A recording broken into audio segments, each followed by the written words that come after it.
Good morning, or should I say God morning.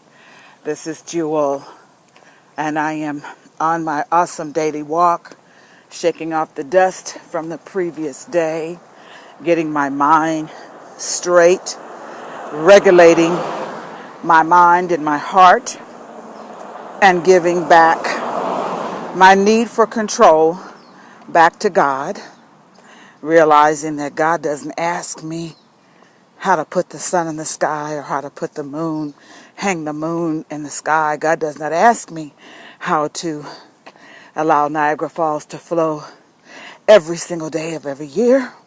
God does not ask me how to create the ocean that never dries up. God does not ask me how to create newborn babies. And so as I yield to the divine and align my mind with the divine this morning, the first thing that comes to my mind is that I am so grateful, so grateful for another day. For this could be the day. This could be the day of a breakthrough. This could be the day that something would come my way that may sadden me. This could be the day that it's my last day. This could be the day of joy and surprises. This could be the day that could usher in misery or miracles. This could be the day of quiet reflection, or this could be the day of productivity. This could be the day. And so as I keep that phrase in my mind, it causes me to celebrate every moment, because life is unpredictable. Life is a gift and life is a blessing. And this could be the day, so I'm going to live it to the fullest. And the three things that are kind of like the, what do you call it when you watch a movie? The background music, the soundtrack. Yeah, that's what I was looking for. The soundtrack that has been in my mind the past couple of days is focusing on three things that I believe, if we stop and self-examine, we'll realize that one of these three things is stealing our joy, clouding our thinking, causing us to be limited. And so let me share with you what the soundtrack has been in my mind. Oh, first of all, it is a gorgeous day, and I see the sun behind the trees. And I'm so grateful that I can walk, that I can talk.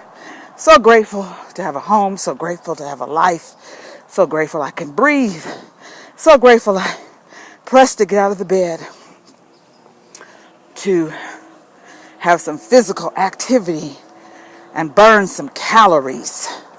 So I am grateful, and I'm going to turn around and face this way, away from the glaring sun.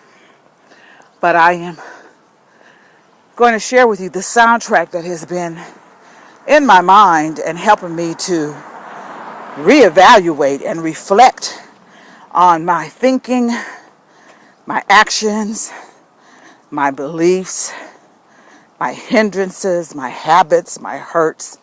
And those three things are, I need to look at where I'm making excuses.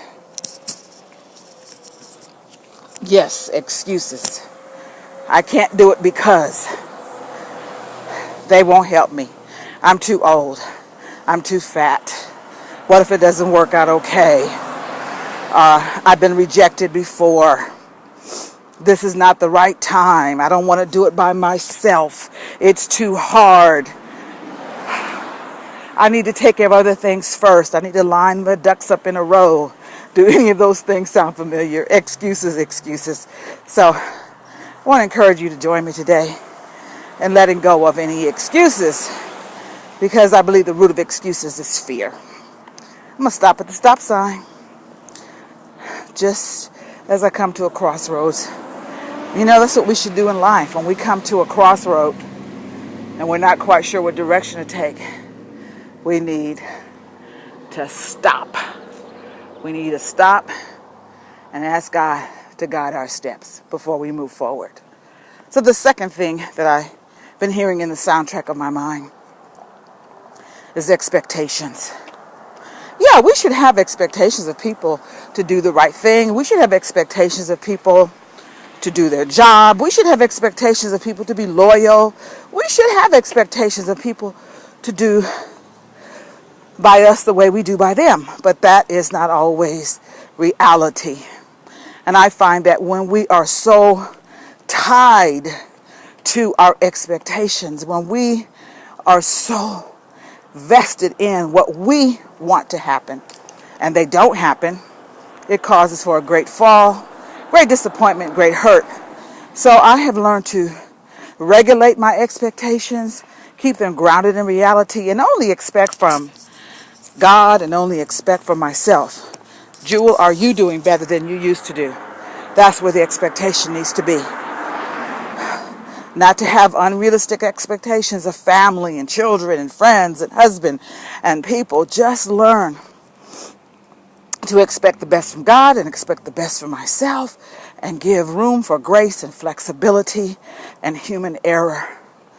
To realize that we all have a different bias, a different perspective of life, different backgrounds, different values, different experiences, which leads to the third thing that's been in my soundtrack. And that is to look at your experiences, because I believe our past experiences determine what we expect in the future, what we expect right now. If your past experiences are full of pain and hurt and rejection and disappointment and setbacks and pain, you may feel that there's no need in thinking outside the box. There's no need in thinking big. There's no need in trying again. There's no need in looking for love again. There's no need in looking for a job. But I tell you, your past experiences are nothing but guideposts. Guideposts so that you don't have to go that way again, so that you can learn from it. Don't let your experiences punish you or limit you. Let them push you to a greater awareness. So the three things to keep in mind today, I'm sharing with you the soundtrack that's been in my mind, is to reevaluate, Jewel, reflect, reassess on excuses, expectations, and past experiences. Check in with me again soon. God bless you. Stay in the light. And please visit my website, donotgiveup.net. I'm walking by faith.